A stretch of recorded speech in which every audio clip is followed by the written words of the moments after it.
एक छोटी सी कहानी सुनाता हूं। इस कहानी से तुम बहुत कुछ समझ जाओगे। जो बेटी का बेटा होता है उसको क्या कहते हैं आप?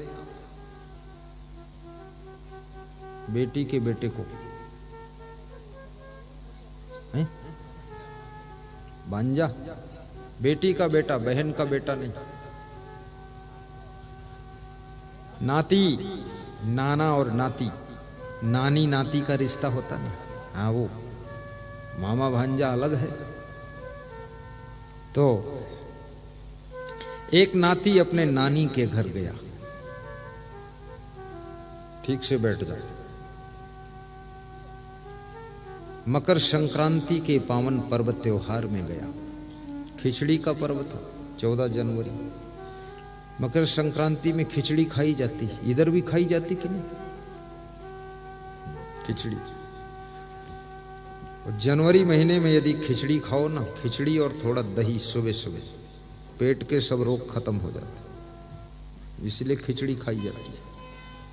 लेकिन आदमी की जिंदगी ही खिचड़ी बन गई, वो खिचड़ी क्या खाया। तो नाती नानी के यहाँ गया खिचड़ी खाने। ये उत्तर प्रदेश का नाती था, उत्तर प्रदेश की नानी थी। खिचड़ी खाने जब गया, नानी ने थाली में खिचड़ी परोस दी और नाती खाने के लिए बैठ गया। नानी बाल्टी लेकर पानी भरने चली गई। पुरानी कथा है, कुएं में पानी भरने के लिए।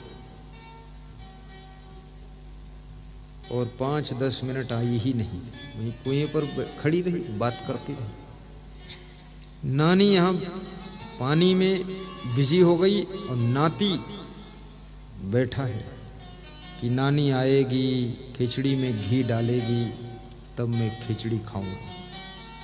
और नानी इसीलिए देर कर रही है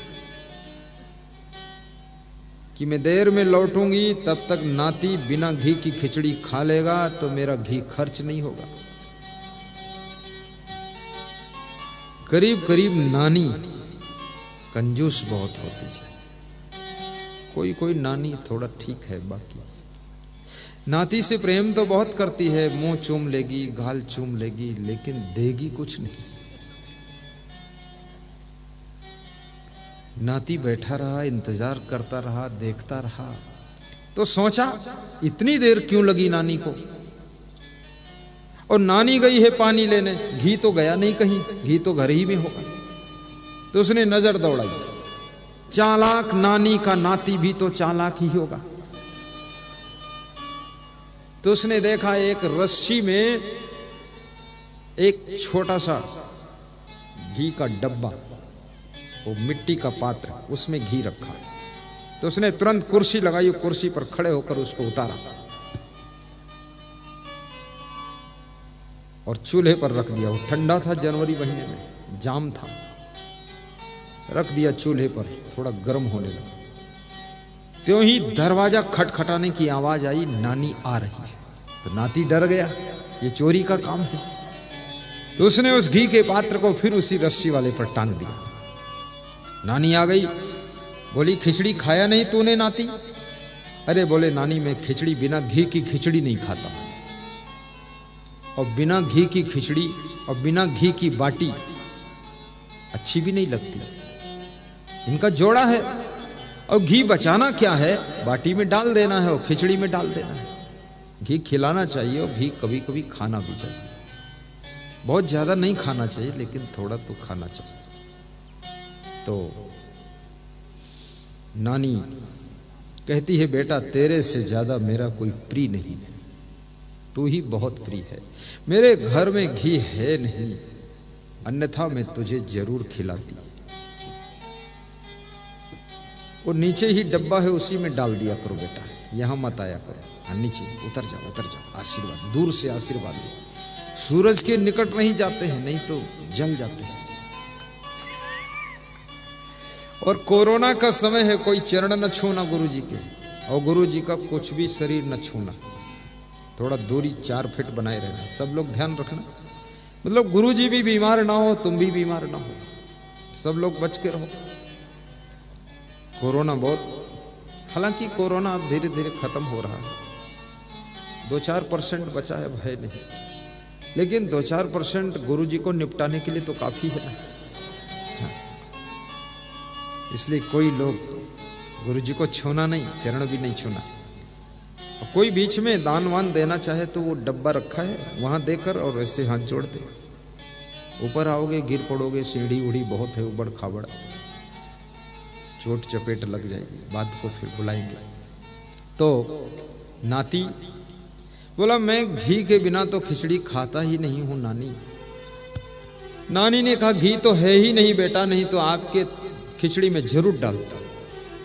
तो नाती बोला जब मेरे घर में घी खत्म हो जाता है और मेरी माँ कहती घी नहीं है, तो मैं कहता हूँ घी नहीं तो घी का पात्र हमारे थाली में औंधा कर दो तो तसल्ली हो जाएगी, संतोष हो जाएगा। तो मेरी माँ घी का पात्र औंधा कर देती है। तो नानी ने सोचा घी तो ठंडी के कारण जाम रखा है पात्र में, औंधा भी करूंगी तो भी गिरेगा नहीं। पर नाती जानता है अरे मैं तो पिघला के रखा हूं, औंधा करे तो पता चले। दोनों खिलाड़ी है। नानी झट से ऊपर रस्सी पर टंगे हुए घी के पात्र को उतारती है और स्पीड से औंधा कर देती है थाली में। पूरा आधा किलो घी था, सब गिर गया उसमें, पिघला के रखा था। बस बस। नानी कहती है बेटा ये कहीं नीचे पड़ा था, मुझे याद नहीं था, ले ले खा ले खा ले, कोई बात नहीं। नाती खाने लगा प्रेम से। तो नानी मन में सोचती है कि ये नाती तो इतना घी खाएगा, तो कुछ और चाल चलूं। तो नानी ने कहा नानी और नाती में बहुत प्रेम का रिश्ता होता है, इसलिए हे मेरे नाती, नाती के साथ में नानी भी खाती है, मैं तेरे साथ खाऊंगी। तो नानी भी बैठ गई थाली के सामने और खाने लगी।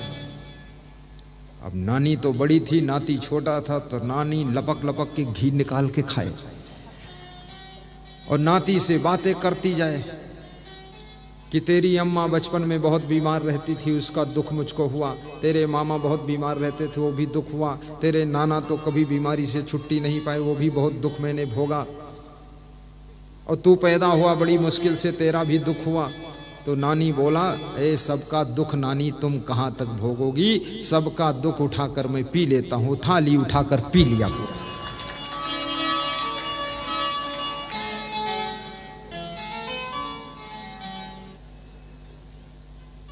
आपको भी ऐसा ही नाती बनना है, सभी का दुख उठा करके आपको पी जाना है, हजम कर जाना है। शंकर भगवान वही है जो जहर पी करके हजम कर जाता है, वही महादेव।